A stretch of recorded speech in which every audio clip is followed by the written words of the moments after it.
On 27 February 2025, a store some have called a brick and mortar version of Temu opened in the Melbourne suburb of Cranbourne, Pandamart. Excitement came from Pandamart's range of over 28,000 products in every category you could think of. They aim to be 33% cheaper than Kmart, and that target is often hit. Australians have always frothed cheap garbage, but this was cheap garbage at a scale previously unknown. But the question on many 60-cent glossed lips: who is Pandamart, and where do they come from? If you've read or watched the news recently, this would have been your answer.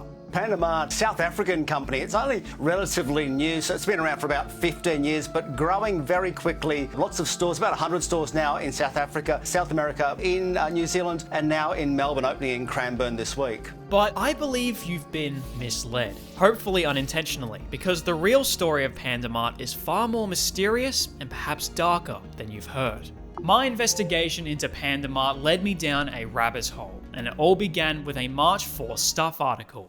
The New Zealand news outlet claims that two people, Soksay and Venita Somchanek, were the founders of Pandamart in 2010. Plugging their names into Google revealed an entire corporate group with them designated as directors. Soksay Group, according to its website, is highly diversified. Strangely enough though, there's no mention of Pandamart. Confused about why they wouldn't advertise such a promising brand to investors, I rang up a business-owning mate of mine, and he found an article that explained everything. In 2023, the group acquired an online supermarket called Pandamart Groceries. So Soksay Group did own a Pandamart, but not the one I was looking for.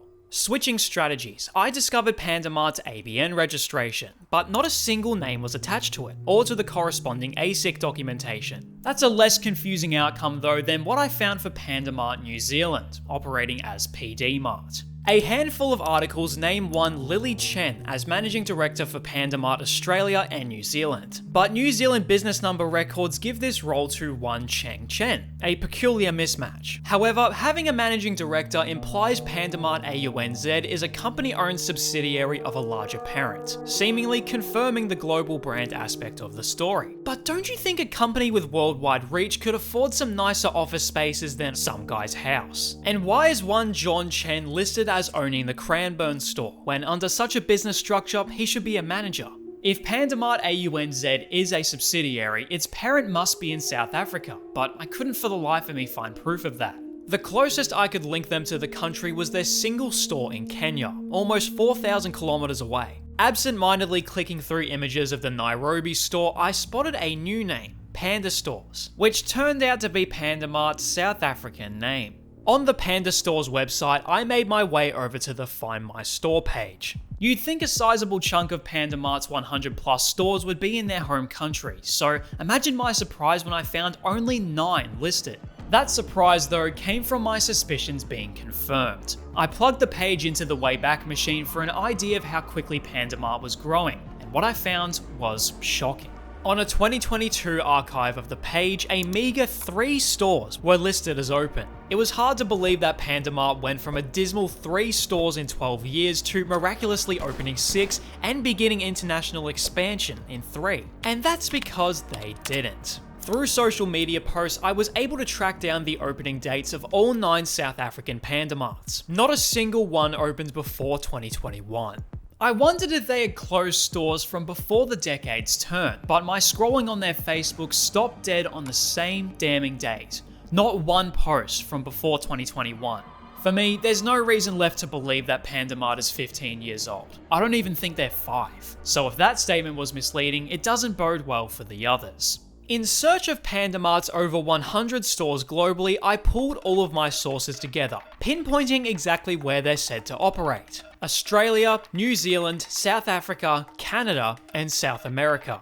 We verified the first 3, but the final 2 remain unchecked. I got the Canada claim directly from the PD Mart website's About page, where they proudly proclaim their success in the country, as well weirdly as in Australia. Now, I'm no stranger to businesses being prideful, but declaring your Australian expansion a success barely a week into it, that was a new low. Plus, Pandamart hasn't even registered their Australian website yet, so I began to doubt they'd update their New Zealand one so quickly. I returned to the Wayback Machine, inserting the page and finding a single archive from November 2024. This version was identical, meaning Panda Mart had been advertising their supposed success in Australia for over 3 months before even opening. With that though, the article that name-dropped Lily Chen also slated the Cranbourne store to open around that time, so there was clearly a delay. But to not remove the claim isn't just misleading, it's a flat-out lie.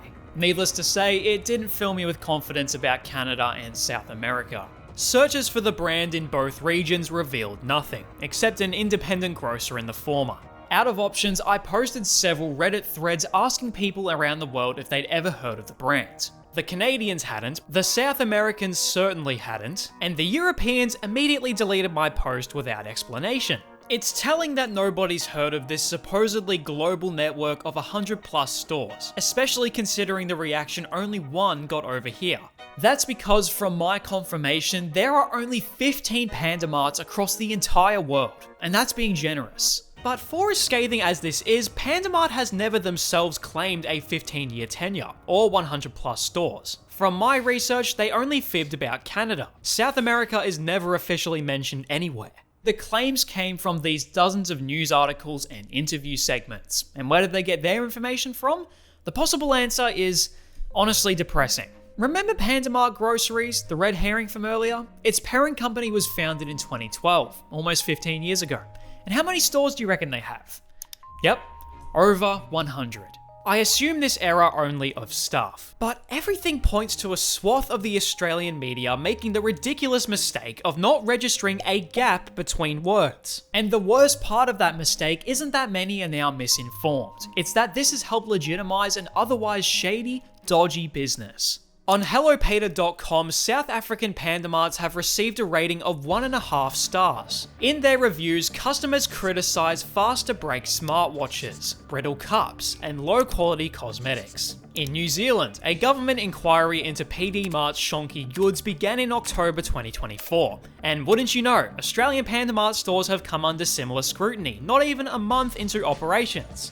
For a brand that's inconsistent everywhere else, their consistent stocking of dangerous crap must mean it all comes from the same place. Many outlets have reported that Panda Mart source their goods wholesale from China, specifically from factories they own in Yiwu and Fujian. And while we've discovered that the media is less than reliable in this specific case, I believe this. In some instances, China's famously inadequate enforcement of labor laws enable criminally low wages. That's what makes many Chinese products so cheap and sometimes low quality. Through this, Shein and Temu became successes, because for some reason we comparatively rich Westerners just hunger to buy shit. The more the merrier. And clearly it's a format that works. How else could they open 15 superstores in 4 years? But with that, why do you think they're so shady about their history? If you knew anything about them, which I hope you do now, you wouldn't so readily help what I believe is their bottom line, to make as much money as they can before the smoke and mirrors dissipate. Truth is, Panda Mart's empire might have the same structural integrity as half of its products. The cracks begin to show under any pressure, and the moment you refuse to buy into it is the moment it shatters.